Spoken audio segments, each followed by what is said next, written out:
En una columna de suelo se tiene un diferencial de suelo. Con este diferencial, al someterlo a un sismo, le sucede esto. Empieza a experimentar fuerzas cortantes y esa cortante se puede definir como la derivada de X con respecto a Z, o sea,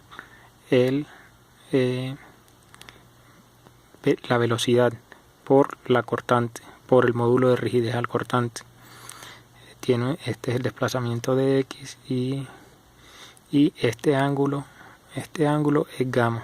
Entonces tangente de gamma es de X, que es este pedacito, por el de Z, sobre el de Z. Pero como ese desplazamiento es tan poquito, eso es aproximadamente gamma. Entonces por eso se puede decir que tau es igual a gamma, al módulo de cortante por gamma. Por otro lado, la función de amplificación. En la función de amplificación lo que busca es describir matemáticamente lo que sucede con unas ondas diferenciadas entre si están en una porción de roca o en un estrato de suelo.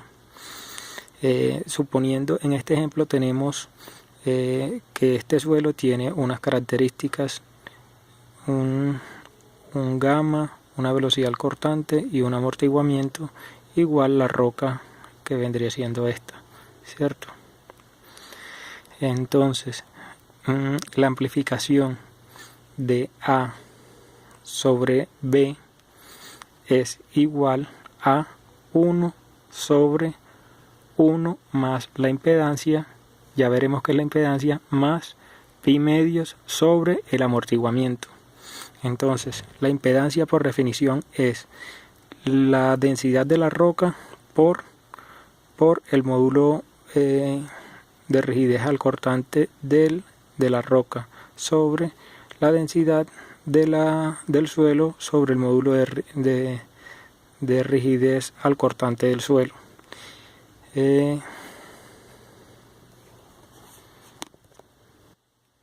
Por otro lado, si notamos que la amplificación en B es igual a 1 porque sigue siendo roca, entonces tenemos que la amplificación es igual a 1 sobre la impedancia más 2pi por beta, es decir, esta misma fórmula. Simplemente reemplazamos aquí este por 1. Ahora miremos el concepto de amortiguamiento. Si tenemos nuevamente un péndulo invertido con una constante de rigidez K y de masa M y en una distancia pues que se desplaza una distancia U sub 0, la frecuencia de vibración de ese péndulo invertido sería igual a la raíz cuadrada de K sobre M. Entonces, ¿qué pasa con este péndulo? Si este péndulo fuera ideal, al someterlo a este movimiento, ese movimiento nunca se detendría. Pero como existe el amortiguamiento, ese péndulo inicialmente va a ser así y luego va a ir deteniéndose. Eso es lo que se explica en este gráfico. Aquí tenemos el desplazamiento, o sea U, sobre el tiempo versus el tiempo. Entonces, con la roja se muestra el comportamiento ideal, es decir, nunca se va a detener ese desplazamiento hacia arriba y abajo en el tiempo. Sin embargo, con el lápiz podemos mirar realmente con la que está en lápiz es la teóricamente y con la roja es una que sí se va amortiguando. Con la negra tenemos una que se amortigua más rápidamente. Por eso podemos decir que en este ejemplo la amortiguación es, por ejemplo, del 20% en la negra y del 10% en la roja.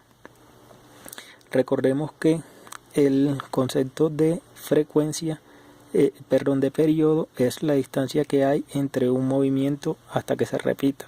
Entonces, desde aquí hasta aquí hay un periodo.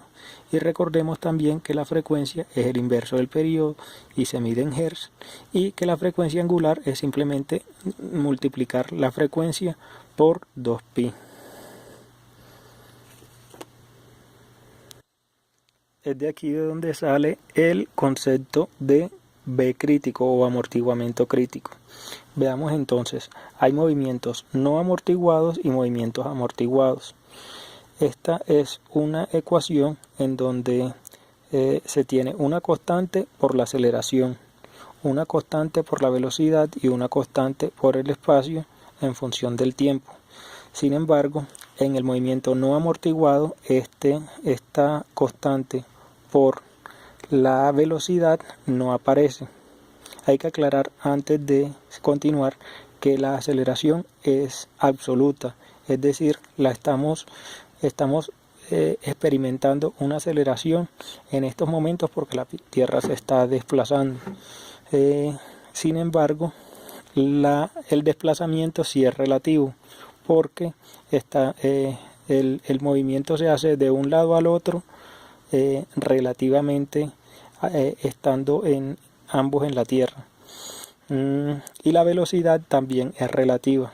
Entonces, volviendo al meollo del asunto, es movimiento no amortiguado no tiene la presencia de la velocidad, mientras que el movimiento amortiguado sí tiene la presencia de velocidad y el coeficiente que lo acompaña es el coeficiente de amortiguamiento. Hay diferentes tipos de amortiguamiento. Entre ellos se destaca el amortiguamiento viscoso, el de Coulomb, que es el de fricción, el amortiguamiento de rocking o balanceo y el amortiguamiento histerético, que es en el que nos vamos a concentrar. Sin embargo, mencionemos que es el amortiguador viscoso. La viscosidad depende es función de la velocidad. Entonces, un líquido más viscoso que otro se moverá más lentamente que ese otro. Por ejemplo, si en este émbolo lo presionamos y tenemos un líquido muy viscoso, gelatinoso, muy seguramente le va a costar mucho más trabajo atravesar este émbolo, ese espacio que hay entre el émbolo y ese cono. Sin embargo, si ese líquido gelatinoso lo cambiamos por agua, va a transcurrir esa agua mucho más rápidamente. El amortiguamiento de Coulomb por fricción,